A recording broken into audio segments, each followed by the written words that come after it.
and the monopoly of defining values. So the rest of us have no values.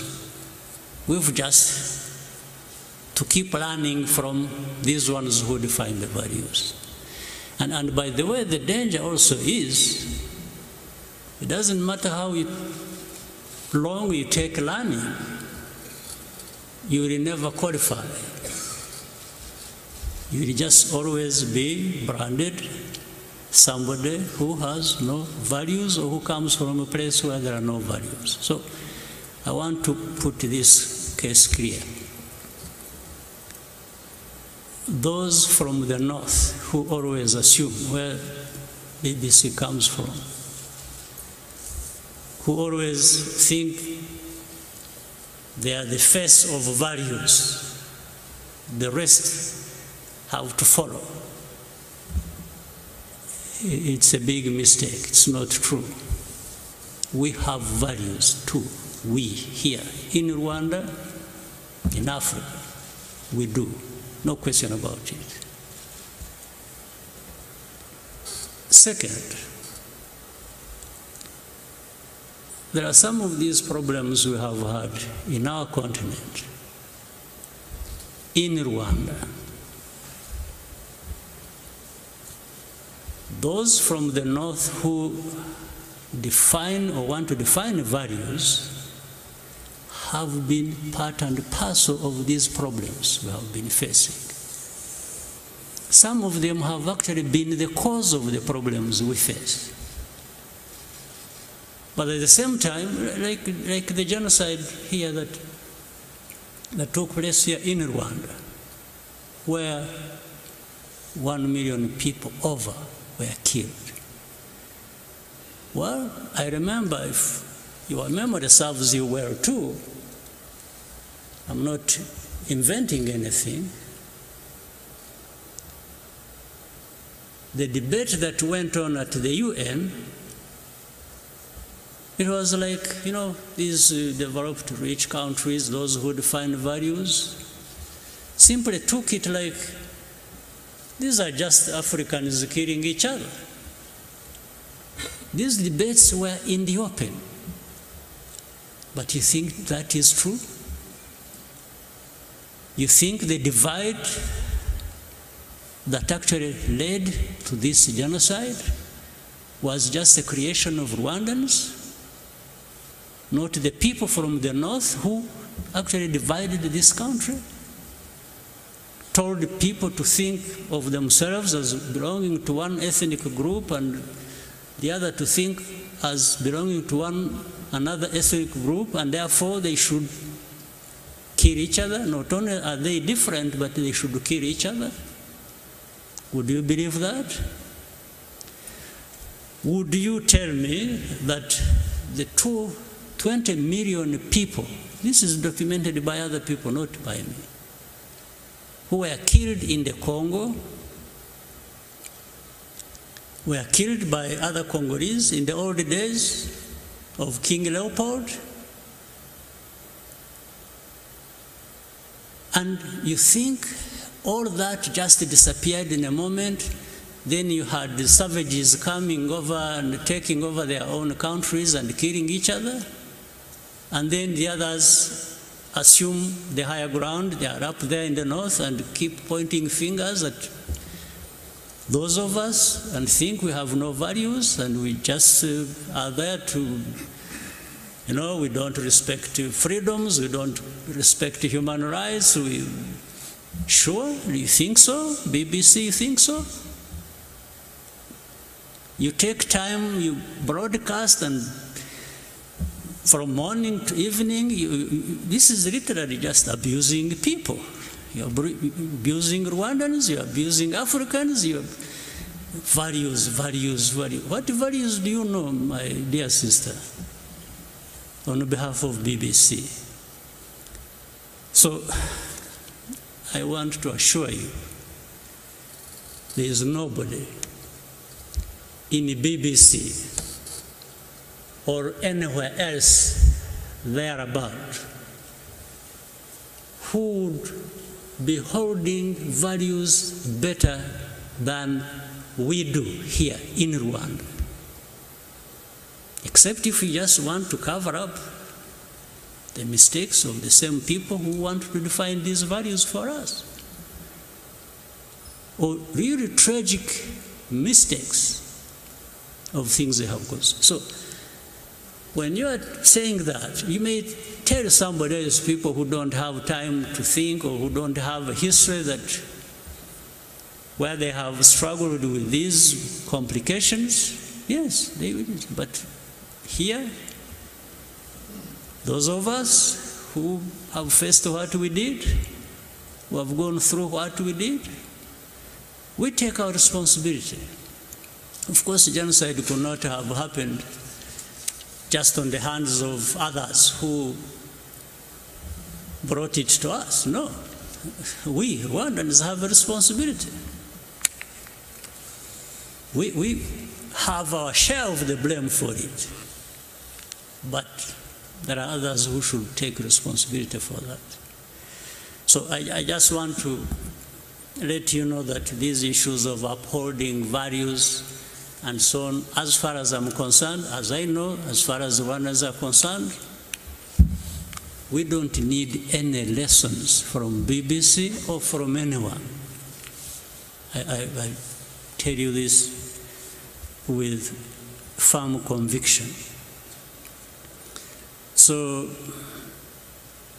democracy or people in prison you're talking about, there is nobody in Rwanda who is in prison that should not be there, because you have a justice system that is actually functional and is fair.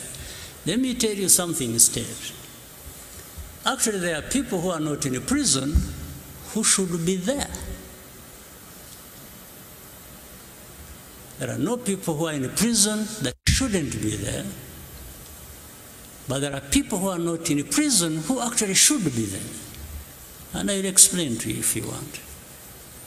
I know, for example, I've been seeing journalists writing all kinds of things. Take somebody, praise her or him, and make them champions of all kinds of things. That's fine. I wish these people are making them champions of their own situations, if they wanted them, but not of our situations. And I give you some details. And what I meant when I said what I said. Take an example who is always written about, and people who have been here even during this Cyogm, and they were visiting. There is a woman called Ingabire, Victoire, whom BBC and others want to always sing about being the face of the opposition. Okay, fine. And this is one I was referring to. She's not in prison now, but should be in prison now. She was in prison. She committed a crime for which she was tried in the court of law. She was actually sentenced and imprisoned. The government, the president, under the prerogative of the masses, president has that powers. Actually, this woman was released from prison before she served her full sentence. And it wasn't because she was not guilty or whatever. I'll tell you something else which shows double standards, which lead to these things you were asking. She was tried on the basis of evidence that was provided by European countries working with our own justice system. You see, it wasn't just done here. It was done between us and some European countries who provided evidence corroborating with the evidence we had, and that's on the basis of which she was tried and sentenced and put in prison. Now, but some people decide to make that person an angel of freedom and democracy and something like that. Where does it come from? But she's out there. She's not in prison. But this I'm saying, she should actually be in prison if we hadn't just forgiven her. Okay, we forgive her to be out of prison so that you can pick her and pump her and praise her. Okay, that's fine. If that serves, but I wish it was serving something good for the country. That's okay. Then you have another person whom the very people I was referring to picked, praised, made her a celebrity, him a celebrity, you know, made a hero of, made him a savior of, but I don't know even what he saved. Now, when he faces justice, there is evidence, irrefutable evidence. He was tried in the court of law publicly. Nobody questions the facts on which the evidence is based. But then say, no, you see, this one is, a critic of the president. No, you first answer these facts before you talk about your things that you want to use. And in fact, this person committed this crime with many others. There are about 21 people in the same case, all of them who pleaded guilty and are implicating this person, and this person was at one time their leader. These are people who were armed, waged violence against families of Rwandans. People were lost their lives. There are victims there. And then there is the one, this person, it comes from America, from Europe, and that this person, and in fact, what is interesting, they come and say, this person, we are not saying he's innocent, but he should be released. And then we ask them and say, okay, if you think he should be released, how about these others who are co-accused with this person, who are also in prison? So in other words, they are saying, this person is special. We've made him special, so you should not question that. And then we say, okay, fine. How about the victims? The very people, families that lost their people on the hands of this person. They can't answer that, but they keep insisting. So anyway, let me try to cut. It was a loaded question, so I'm trying to grapple with how to cut the answer short. But so the basis on which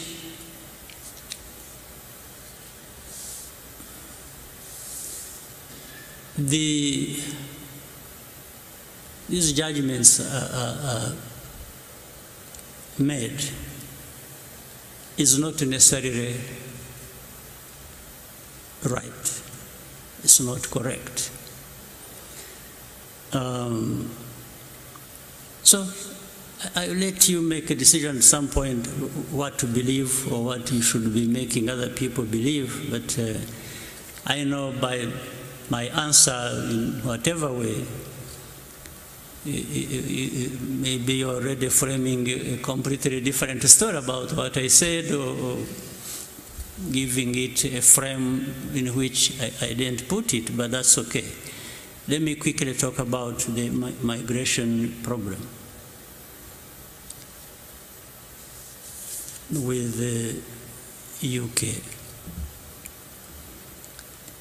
The migration problem arises out of so many things that have been happening even before we had anything to do with the UK migration issue.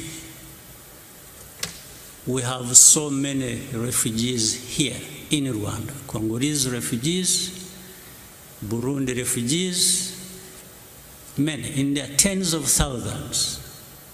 That is one. Number two, in 2018, we decided, at that time I was the chair of the African Union, that we help out on this case of Libya. Many Africans through Libya, up to now, they are still caught up there. They've been brought from Libya over time, brought here, processed here. Some of them are still here. 1,000 of them so far have been processed and taken abroad to Europe, to Canada, to United States. But we just saved a situation where thousands of young Africans were caught up in Libya. They were trying to get to Europe. They were not getting there. They got stuck. They were imprisoned. They were in jail. Then they were even being enslaved. There were people coming to buy them as slaves and taken to some places. So we said, we offered something to the international community. We told them, look, instead of having these people suffering in Libya, can we have them in Rwanda so that those countries that want to help out, either to return them to where they came from or to take them to places that can accept them. The remainder, those who want to stay with us, we can even make them stay here. We have no problem. Those are three options. And that's how the UNHCR got involved, other international institutions got involved, and the process has been going on since 2018. Now, on this one, I mean, because I have seen with this UK partnership, people tried to imply that there is money involved. It's like we are just being paid to have these people. You may find out for yourself, investigate, if anybody gave us money about the Libyan case. There was no money. In fact, what happened was the international community helped to transport them, bring them here. We provided a place, and they also started supporting these people. And that's how it has been going. In fact, we had that situation. We had another case where Israel, I remember, was throwing out some migrants also who had gone there from Eritrea, Ethiopia, Sudan. We also helped on that. That is way before this case of... so what is happening today is no different from what was happening then. Now, and this question of money involved that people are talking about, largely it is money to look after these people who are being brought here because they are not accepted in the other side, on the other side. Now, so if we have a situation like this, first of all, it also builds on our position in terms of how we see the migration issue. While there might be a right of a person to flee and seek refuge in some place, it's not going to be anybody. Because in this one, there are two types of criminals, if I may say. There are actually people who have been finding their way to whichever place that don't even deserve to be accepted by those places. It's not automatic. That when you say, I want to go to UK, I want to go to France, I want to go to Belgium, I want to go to Spain, that you must always be accepted. No, it depends on why you are going to that place. Are you somebody running away from persecution or from serious problems? Yeah, there is a case here. People should be able to listen to that. But at the same time, it's up to that country to decide what they do in that case. There is nothing automatic about it. But in fact, some of the cases involve criminality. People simply either escape justice for committing different types of crime, and when they are going to whichever place, there is no automaticity about accepting them under migration laws. I think this must be accepted as a fact. Two, there is a criminality that involves slave trades, like they are trading them. These people who, there is a network of criminals that actually do business with this. That is known. The criminal networks are known in Africa or in Europe. So if countries are trying to say, no, we have to have orderly migration, what's wrong with that? I have no problem with that. And it doesn't matter where they are coming from, whether it is Europe or Asia or wherever. By the way, we also, not so long ago, accepted people from Afghanistan. We still have young people who are living here who came from Afghanistan. We received requests that people were looking for where to go because they were fleeing what happened in Afghanistan, and we accepted these people. These people are still here. They are attending school. They are living a normal life, normal in that limited sense. Normal situation should be that they live in their country, but here we try to do our best to give them a sense of security and normalcy, but which is not complete. These people are here. They are being helped by different organizations, philanthropies. Nobody is giving this country money to do that. Absolutely not. So I wanted to, in those long explanations of words, to assure you that this migration issue is something that people will have different views about. But I have tried to explain to you where we come from in dealing with it the way we deal with it. So for us, are we committing any crime in accepting these people to come here? But if they don't come, we won't complain. It's not like we are dying to have people come to us in this manner. It's just that we have tried to help out. So what else do you want me to say? At the end of the day, this Rwanda, where we have come from, maybe we know, maybe you know, or you will know. We are happy with the progress we are making. We want more progress. We are members of the Commonwealth. Today, we are the chair,